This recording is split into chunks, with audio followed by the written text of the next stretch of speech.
영상 Jared Kushner is involved in everything. Should we be paying attention now? 는 최근 국제정세에서 평화중재자 역할을 하는 인물들과 성경적 종말 예언 사이의 상관관계를 분석하며 신자들이 가져야 할 영적 경계심에 대해 다루고 있습니다. 주요 내용을 요약해드립니다. 평화의 중재자와 마지막 때의 징조. 1. 반복되는 이름과 분쟁 지역의 평화협상. 최근 우크라이나, 러시아, 이스라엘, 하마스, 그리고 이란 핵 문제 등 세계에서 가장 불안정한 지역의 평화협상 테이블에 제러드 쿠시너와 같은 인물들이 지속적으로 등장하고 있습니다. 영상은 성경이 마지막 때의 중심지로 지목한 지역들에서 이들이 수행하는 평화중재자 혹은 해결사로서의 역할에 주목해야 한다고 강조합니다. 2. 적그리스도의 등장 방식, 폭군이 아닌 해결사.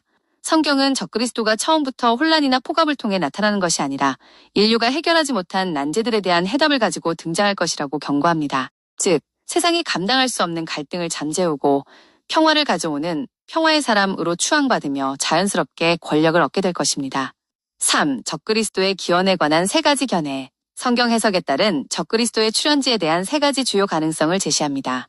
중동, 성경 예언의 중심이 이스라엘과 그 주변국이라는 점, 그리고 이슬람 예언 속의 마디와 성경적 적그리스도의 유사성 때문입니다. 유럽, 로마 제국의 부활을 상징하는 다니엘서와 요한계시록의 환상을 근거로 외교와 전략적 동맹을 통해 부상할 리더를 상징합니다. 글로벌 리더, 특정 국가에 국한되지 않고 전 세계 모든 족속과 방언을 다스리는 초국가적 권력자로 보는 견해입니다. 4. 글로벌 시스템과 통제 인프라의 구축. 과거에는 불가능했던 전 지구적 통제가 오늘날 기술, 디지털 화폐, AI, 고도화된 감시 시스템 등을 통해 현실화되고 있습니다. 전 세계적인 경제 위기, 전쟁, 기후변화 등 개별 국가가 해결할 수 없는 거대한 문제들은 자연스럽게 글로벌 솔루션과 강력한 단일 지도자에 대한 갈망을 부추깁니다. 5. 기만의 속성, 선하고 합리적으로 보임. 적그리스도의 시스템은 처음부터 악하게 보이지 않을 것입니다. 오히려 질서를 가져오고 안정을 구축하며 진보를 약속하는 등 매우 합리적이고 필요한 대안처럼 느껴질 것입니다. 이러한 점 때문에 사람들은 저항 없이 그를 환영하고 의존하게 되며 이는 점차적인 수용을 거쳐 완전한 통제로 이어지게 됩니다. 6. 결론. 두려움이 아닌 영적 분별과 준비. 영상은 특정 인물을 적그리스도로 단정 짓기보다 성경이 경고한 환경이 어떻게 조성되고 있는지를 분별하는 것이 중요하다고 말합니다. 기만은 그것이 완전히 드러나기 전에 분별해야 합니다. 신자들은 공포에 빠지는 대신 진리의 말씀 위에 굳건히 서서 세상의 흐름을 읽고 영적으로 깨어 준비되어야 합니다. 관련 영상 URL 유튜브 링크. 세계에서 무슨 일이 일어나고 있는지 주의 깊게 들어보세요. 때로는 단순히 말만 중요한 것이 아닙니다. 표면 아래 숨겨진 진실이 드러나기 때문입니다. 갈등이 고조되는 순간 세계가 평화를 간절히 바라는 상황에 끊임없이 등장하는 인물들이 있습니다. 그중 한 명이 바로 제러드 쿠슈너입니다. 생각해보세요. 그는 지구상에서 가장 불안정한 지역들을 둘러싼 논의에 관여해왔습니다. 우크라이나와 러시아 문제도 마찬가지입니다. 스티브 위토프 미국 특사와 트럼프 대통령의 사위인 제러드 쿠슈너는 오늘 아침 베를린에 도착해 내일 유럽 지도자들과 블라디미르 잘린스키 우크라이나 대통령과의 평화회담에 앞서 자리를 빛내고 있습니다. 이스라엘과 하마스 문제도 있습니다. J.D. 벤스 부통령은 오늘 이스라엘을 방문하여 스티브 위토프 특사와 제러드 쿠슈너 협상단과 함께 평화협상 타결을 위해 노력하고 있습니다. 트럼프 대통령은 어제 하마스에 다시 한번 경고하며 테러 단체가 평화롭게 행동하지 않으면 섬멸될 것이며 이란과의 갈등으로까지 번질 수 있다고 경고했습니다. 스위스 제네바에서 미국 특사와 이란 외교관들은 이란 핵 프로그램의 미래를 둘러싼 간접회담을 중단했습니다. 이는 양측 간 3번째 회담으로 오만이 중재자 역할을 하며 미국 측의 폴 위트코프와 제러드 쿠슈너, 그리고 이란 측 사이에서 사실상 메시지를 전달하는 역할을 해왔습니다. 이러한 문제들은 결코 사소하거나 고립된 문제가 아닙니다. 바로 세계적 불안정의 중심에 있는 지역들과 관련된 문제입니다. 성경에서 마지막 날에 대해 이야기할 때 반복적으로 언급하는 바로 그 지역들입니다. 그런데 이 모든 상황 속에서 평화협상과 관련된 인물, 외교 전문가, 어떤 이들은 평화 중재자라고 부르는 한 사람이 있습니다. 잠시 멈춰서 생각해 보십시오. 성경은 적 그리스도가 어떻게 나타날 것인지에 대해 매우 구체적으로 말하고 있습니다. 그는 혼돈 속에서 나타나지 않을 것입니다. 처음부터 눈에 보이는 폭군으로 나타나지도 않을 것입니다. 그는 해결책을 제시하는 사람으로 나타날 것입니다. 문제. 가 있는 곳에 해답을 가져다주는 사람. 세상이 무너지는 것처럼 느껴질 때 나타나는 사람. 다른 사람들이 실패한 곳에서 성공하는 것처럼 보이는 사람으로 나타날 것입니다. 바로 이것이 문제를 심각하게 만드는 이유입니다.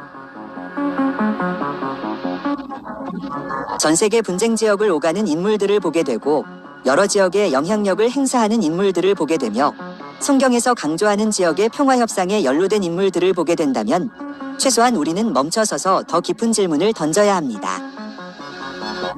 누구일지 묻는 것이 아니라 성경에서 어떤 지도자가 올 것이라고 예언하는지 묻는 것입니다.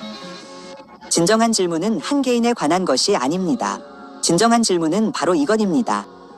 저 그리스도는 어디에서 올 것인가? 수세기 동안 기독교인 들으니 수수께끼와 씨름해왔습니다. 성경은 저 그리스도의 성품, 권위, 그리고 속임수에 대한 강력한 통찰력을 제공합니다. 하지만 그의 기원에 관해서는 우리가 연구하고 분별하고 지켜보도록 충분한 신비를 남겨두고 있습니다. 성경을 주의 깊게 살펴보면 세 가지 주요 가능성이 나타납니다. 어떤 사람들은 저 그리스도가 중동에서 나타날 것이라고 믿습니다. 왜냐하면 예언이 그 지역에 지속적으로 초점을 맞추고 있기 때문입니다. 성경은 종말의 사건들을 이스라엘과 그 주변 국가들을 중심으로 반복적으로 묘사하고 있으며 아수르를 언급하는 구절들은 많은 이들이 적 그리스도가 오늘날의 이라크, 시리아, 터키와 같은 지역에서 나타날 수 있다고 믿게 만들었습니다. 흥미롭게도 성경 밖에서도 이슬람 예언은 마하디라는 이름의 세계적인 지도자가 나타날 것이라고 말합니다. 그는 통합을 가져오고 통치하며 충성을 요구할 사람입니다. 이러한 묘사들을 비교해보면 유사점을 무시하기 어렵습니다. 어떤 이들은 저 그리스도가 유럽에서 나타날 것이라고 믿습니다. 이 이론은 다니엘서에서 비롯됩니다. 로마 제국과 자주 연관되는 네 번째 왕국에 대한 환상은 미래의 로마 제국 체제가 부활할 것을 예고합니다. 요한계시록도 이러한 이미지를 반영합니다. 열불 달린 짐승, 단순한 무력이 아닌 정치적 전략을 통한 권력 연합.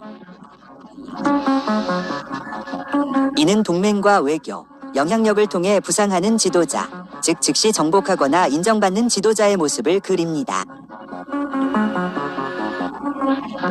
세 번째 가능성은 적 그리스도가 특정 국가에 속하지 않을 수도 있다는 것입니다.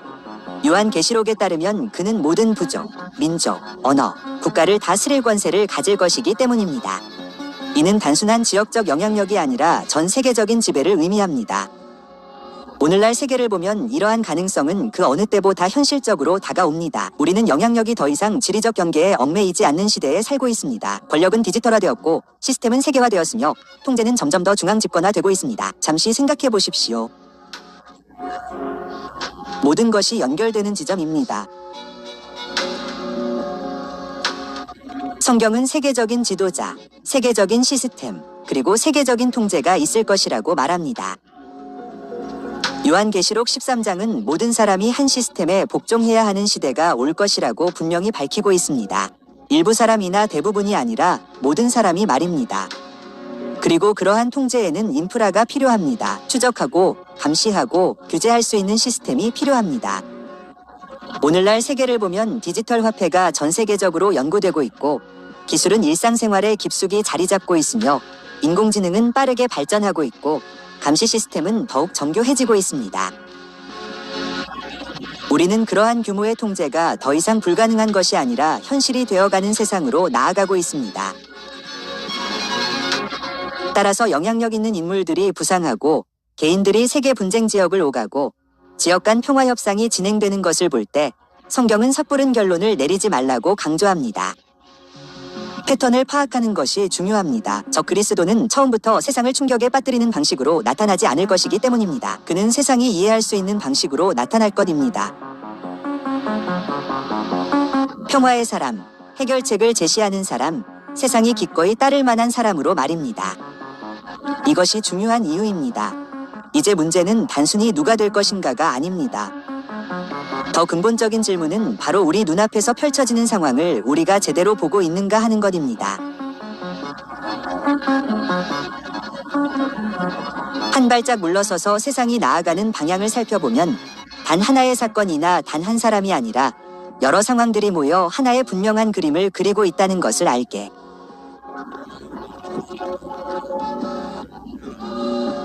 됩니다. 개별적으로는 평범해 보일지 모르지만 함께 모이면 매우 명확한 그림을 형성합니다. 우리는 개별 국가가 단독으로 해결할 수 없을 정도로 세계적인 문제가 커지는 시대에 살고 있습니다. 전쟁은 더 이상 고립된 사건이 아닙니다. 경제적 충격은 순식간에 대륙을 가로질러 퍼져나갑니다. 한 지역의 에너지 위기는 전 세계 가격에 영향을 미칩니다. 한 국가의 정치적 불안정은 수천 킬로미터 떨어진 곳에까지 영향을 미칠 수 있습니다. 모든 것이 이전과는 비교할 수 없을 정도로 연결되어 있습니다. 문제가 세계적인 문제로 대두되면 사람들은 세계적인 해결책을 찾기 시작합니다. 이것이 바로 변화의 핵심입니다. 역사적으로 지도자들은 국가 내에서 성장했고 그들의 권위는 국경, 문화, 지리적 제약에 의해 제한되었습니다. 하지만 오늘날 영향력은 더 이상 국경에 국한되지 않습니다. 한 국가에서 내려진 결정이 다른 국가의 정책에 영향을 미칠 수 있고 지도자는 자신이 속한 국가를 훨씬 넘어 영향력을 행사할 수 있습니다. 권력은 더 이상 한정되지 않고 확장되고 있습니다. 그리고 이러한 확장과 함께 통합에 대한 열망도 커지고 있습니다. 협력을 촉구하는 목소리, 세계적인 협약을 촉구하는 목소리, 국가 간 안정을 가져오는 시스템을 촉구하는 목소리를 점점 더 많이 듣게 됩니다. 경제, 기후, 안보, 기술 등 어떤 분야든 근본적인 메시지는 같습니다. 우리는 더 크고 더 체계적이며 세계적인 차원에서 작동하는 무언가가 필요합니다. 표면적으로는 그럴듯하고 논리적이며 필요한 것처럼 들립니다. 하지만 바로 이 지점에서 분별력을 발휘해야 합니다. 성경은 단지 마지막 날의 혼란에 대해서만 경고하는 것이 아니기 때문입니다. 이것은 특정한 종류의 질서, 즉 구조와 통제, 그리고 통일성을 가져다 주지만 궁극적으로는 사람들을 하나님으로부터 멀어지게 하는 체계에 대해 경고합니다. 이것이 그토록 기만적인 이유는 처음에는 악하게 느껴지지 않기 때문입니다. 유익하게 느껴질 것이고 진보처럼 느껴질 것이며 세상이 기다려온 해답처럼 느껴질 것입니다. 기만은 바로 그런 식으로 작용합니다. 명백히 위험한 모습으로 나타나지 않습니다. 바람직하고 합리적이며 실제 문제를 해결하는 것처럼 보이는 것으로 포장되어 나타납니다. 생각해 보십시오. 세상이 전쟁에 직면하면 사람들은 평화를 원할 것입니다. 경제가 불안정하면 사람들은 안정을 원할 것입니다. 시스템이 분열되면 사람들은 통합을 원할 것입니다. 그리고 한 사람이 그런 환경에 나타나 효과적인 해결책을 제시하고 다른 사람들이 이루지 못한 합의를 이끌어내고 해결 불가능해 보였던 긴장을 완화시킨다면 세상은 그를 거부하지 않을 것입니다. 그들은 그를 환영하고 지지하고 신뢰할 것입니다. 시간이 지나면서 그 신뢰는 영향력이 되고 영향력은 권위가 됩니다. 그리고 권위는 더 이상 의문시되지 않을 때 통제됩니다. 이것이 바로 그 과정입니다. 갑작스러운 지배가 아니라 점진적인 수용입니다. 즉각적인 두려움이 아니라 점점 커지는 존경입니다. 이것이 바로 예수께서 마지막 시대의 속임수에 대해 그토록 강력하게 경고하신 이유입니다. 단순히 공개적인 반역뿐 아니라 가능하다면 스스로 안전하다고 생각하는 사람들조차도 미혹할 수 있는 교묘하고 설득력 있는 속임수 말입니다. 위험은 진리를 거부하는 데 있는 것이 아닙니다. 옳은 것처럼 느껴지지만 사실이 아닌 것을 믿는 데 있습니다. 오늘날 세상을 보면 사람들이 그런 유형의 지도자를 얼마나 간절히 원하는지 알 수 있습니다. 사람들은 지쳐 있습니다. 불안정에, 갈등에, 불확실성에 지쳐 있습니다. 모든 것을 바로 잡아줄 사람, 혼돈 속에서 질서를 찾고 무너져 내리는 듯한 모든 것에 의미를 부여해줄 사람을 갈망하고 있습니다. 그리고 그런 갈망이 있을 때 잘못된 해결책이 들어설 완벽한 환경이 조성됩니다. 사람들은 지도력을 단순히 받아들이는 데 그치지 않고 매달리고 옹호하고 의존하게 될 것이기 때문입니다. 바로 그때 위험해집니다. 사람들이 의존하는 시스템이 일단 구축되면 거기서 벗어나기가 매우 어려워지기 때문입니다. 특히 그 시스템이 일상생활에 대한 접근을 통제하기 시작하면 더욱 그렇습니다. 무엇을 살 수 있는지, 어디에 갈 수 있는지, 사회에 어떻게 참여할 수 있는지까지 말입니다. 요한계시록은 바로 이러한 시스템을 가리키고 있습니다. 참여가 선택이 아닌 시스템, 수능이 요구되는 시스템, 통제가 강제되는 시스템 말입니다. 하지만 다시 말하지만 모든 것이 거기서 시작되는 것은 아닙니다. 수용에서 시작됩니다. 해결책을 찾는 것에서 시작됩니다. 세상이 이해할 수 있는 지도자가 나타나는 것에서 시작됩니다. 그러므로 세계적인 발전, 국가 간 협력의 증가, 국경을 초월하여 작동하는 시스템 구축, 대규모 통제가 가능한 수준으로 기술이 발전하는 것을 볼 때 이는 단순한 우연의 일치가 아닙니다. 성경에서 묘사하는 것과 같은 상황을 가능하게 하는 틀을 보고 있는 것입니다. 그러므로 두려움 때문이 아니라 깨어있는 의식을 가지고 주의를 기울여야 합니다. 성경은 신자들에게 공포에 떨라고 말하지 않기 때문입니다. 성경은 그들에게 깨어보고 분별하고 시대를 이해하며 무엇보다 진리에 굳건히 서 있으라고 말합니다. 점점 더 큰 기만으로 가득 찬 세상에서 명확함은 그 어느 때보다 중요하기 때문입니다. 모든 세부사항에 대한 명확함이 아니라 진정으로 중요한 것이 무엇인지에 대한 명확함입니다.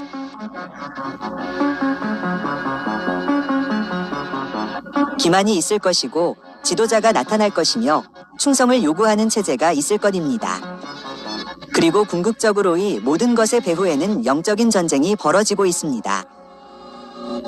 예배를 위한 전쟁, 충성을 위한 전쟁, 사람들의 마음을 위한 전쟁입니다. 그러므로 진정한 질문은 단순히 특정 인물을 식별하는 것이 아닙니다. 방향을 인식하고 환경을 인식하고 성경이 이미 경고한 것을 가리키는 징조들을 인식하는 것입니다. 일단 그것을 명확히 보게 되면 왜 이것이 그토록 중요한지 이해하기 시작할 것입니다. 이것은 단순히 예언에 관한 것이 아닙니다. 이것은 준비에 관한 것입니다. 두려움에 의한 준비가 아니라 믿음에 의한 준비입니다. 세상이 이런 방향으로 나아가고 있다면 가장 중요한 질문은 개인적인 질문이 됩니다. 적 그리스도가 누구인가가 아니라 속임수가 닥쳐올 때 내가 준비되어 있는가 하는 것입니다. 왜냐하면 그 순간이 오면 모든 사람이 그것을 명확하게 인식하지 못할 것이기 때문입니다. 오히려 당연하게, 정당하게 필요한 것처럼 느껴질 것입니다. 그렇기 때문에 지금 진리에 굳건히 서 있는 것이 그 어느 때보다 중요합니다. 속임수를 알아차릴 시기는 그것이 완전히 드러나기 전이기 때문입니다.